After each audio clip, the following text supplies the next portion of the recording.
আল্লাহর ওলি হয় বেলায়াতের দরজা অবলম্বন করে তাদের দুনিয়ায়ও কোনো চিন্তা নেই, আখিরাতেও কোনো ভয় নেই। আর একবার বলুন সুবহানাল্লাহ। আল্লাহ পাকের প্রিয় নবী মুহাম্মদুর রাসূলুল্লাহ সাল্লাল্লাহু আলাইহি ওয়াসাল্লাম সাহাবীরা জিজ্ঞেস করলেন, ইয়া রাসূলুল্লাহ, ইয়া হাবিবাল্লাহ, হুজুর মান আউলিয়াউল্লাহ, ইয়া রাসূলুল্লাহ, ইয়া হাবিবাল্লাহ, হুজুর আল্লাহ পাকের প্রকৃত ওলি মাহবুব বান্দা কারা? আল্লাহর নবী জবাব দিয়ে বললেন, ও সাহাবীরা মনে রাখো, আল্লাযীনা ইযকারুল্লাহু বিরুয়াতিহি।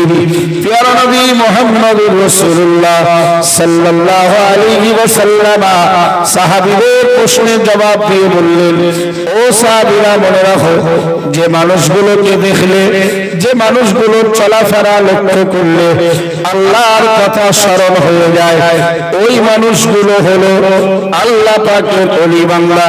একটু জোরে সোরে বলুন সুবহানাল্লাহ। যে মানুষগুলো চলাফেরা, কথাবার্তা, ওঠা বসা দেখলে, আমল আখলাক দেখলে মনে হয় আল্লাহর কথা স্মরণ হয়, আল্লাহর ইবাদত বندگی করতে মন চাই, তারাই হলো প্রকৃতপক্ষে আল্লাহর ওলি। বলুন সুবহানাল্লাহ।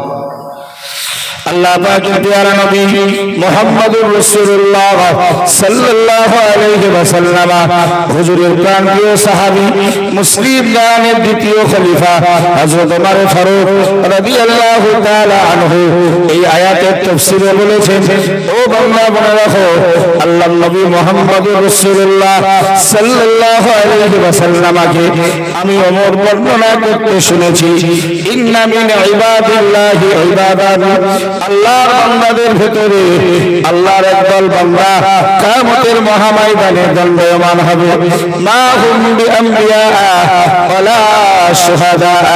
প্রিয় নবী মুহাম্মদুর রাসূলুল্লাহ সাল্লাল্লাহু আলাইহি ওয়াসাল্লাম সাহাবীদেরকে লক্ষ্য করে বললেন, ও সাহাবীরা মনে রাখো, কিয়ামতের মহাময়দানে আল্লাহর একদল বান্দা দাঁড়িয়ে যাবে, তারা নবীও নয়, শহীদও নয়।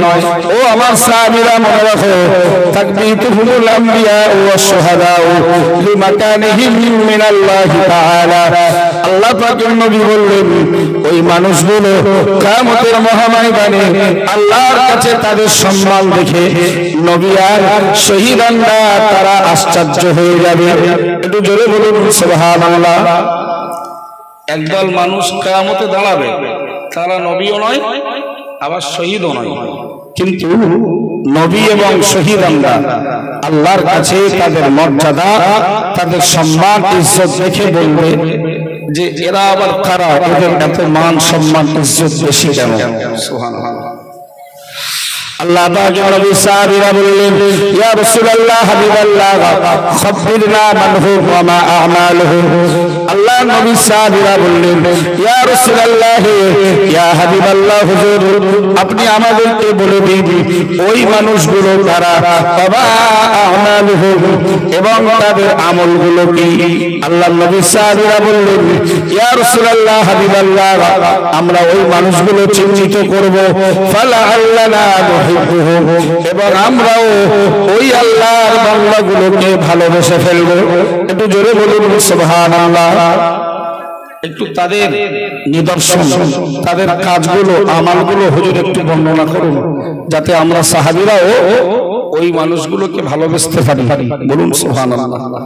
নবী বললেন, সাহাবীরা তারা এমন একটা জাতি, এমন একটা গোষ্ঠী, একে অপরকে ভালোবাসবে শুধু আল্লাহর জন্য। তাদের ভেতরে বংশের কোনো সম্পর্ক থাকবে না, তাদের ভেতরে মাল লেনদেনের কোনো ব্যবসায়ী সম্পর্ক থাকবে না। আবার নবী বললেন, সাহাবীরা তোমরা মনে রাখো, ওই মানুষগুলো কিয়ামতের মহাময়দানে তারা নবীও নয়, শহীদও নয়, কিন্তু নবী বলেছেন, ইন্না উজুহাহুম লা নূর, তাদের চেহারাগুলো হবে নূর বিশিষ্ট। সুবহানাল্লাহ বলে। তাদের চেহারা হবে নূরানি। আল্লাহ পাকের প্যারা নবী মুহাম্মদুর রাসূলুল্লাহ সাল্লাল্লাহু আলাইহি ওয়াসাল্লাম আবার সাহাবীদেরকে বললেন, ও আমার সাহাবীরা মনে রাখো, না না না, ইন্নাহুম আলা মানাবির মিন নূরিন আও কামা ক্বালা আলাইহিস সালাম। প্যারা নবী মুহাম্মদুর রাসূলুল্লাহ সাল্লাল্লাহু আলাইহি ওয়াসাল্লাম সাহাবী রাসূলদেরকে বললেন, ও সাহাবীরা মনে রাখো, ওই মানুষগুলো আল্লাহর পক্ষ থেকে নূরের মিম্বারে তারা দাঁড়িয়ে থাকবে। একটু জোরে বলুন সুবহানাল্লাহ। তাদের চেহারাগুলো হবে নূর বিশিষ্ট, আবার তারা দাঁড়িয়ে থাকবে নূরের মিম্বারের উপরে।